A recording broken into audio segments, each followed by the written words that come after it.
Hey guys, this is a trick tip video for skateboardcity.com. It's brought to you by GoSkate.com, one of the largest skateboarding schools in the world. Today I'm here to teach you a basic skateboard trick, the Ollie. Some of you may already know how to do an Ollie. In that case, keep watching. I'm going to show you how to make those Ollies more powerful and more strong so they'll go higher, okay? So there's basically two steps to the Ollie that you want to pay attention to. The first step is the pop. It's also the part where your tail of the board hits the ground. It makes a sound like a pop. The second step is the slide forward of the front foot.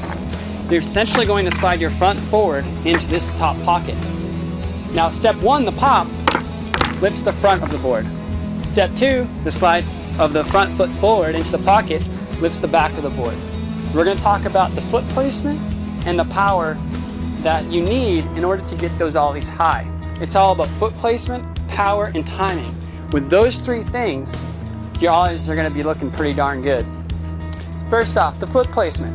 Check this screen now to see exactly where my feet are on the board. Make sure your feet are straight, not crooked. If either of your feet are crooked, you're going to have some Ollies that are going to be turning in the air. And as you start to Ollie while you're moving, that means when you land, it's going to force you to come to a stop. So make sure those feet are straight. Next, foot positioning is also just as important as your upper body positioning, believe it or not.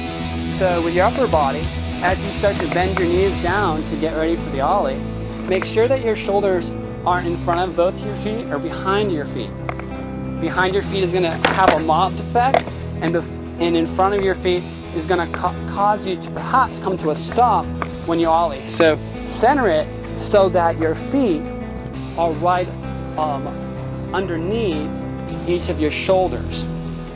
As you come down to begin to Ollie, take your hands and extend them past the ends of the skateboard. That's going to give you some better balance when you do the Ollie. Okay, so that's step one. We talked about foot position. Step two is timing. So we talked about pop and then slide forward to the front foot.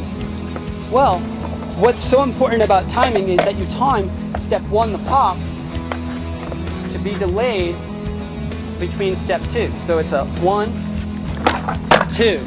And the more delay you put between the two, the higher your Ollies are going to be. Check out the same thing, but without any delay. See, that Ollie hardly even got off the ground. So once you put delay in, it's going to suck that board up underneath you, and you're getting a nice solid pop and Ollie. Together with the timing, you want to make sure that when you pop, you're getting a solid pop. You're going to push down in that back foot, straight down like this. You're not going to push it back, you're going to push it forward, which is going to cause your board to turn.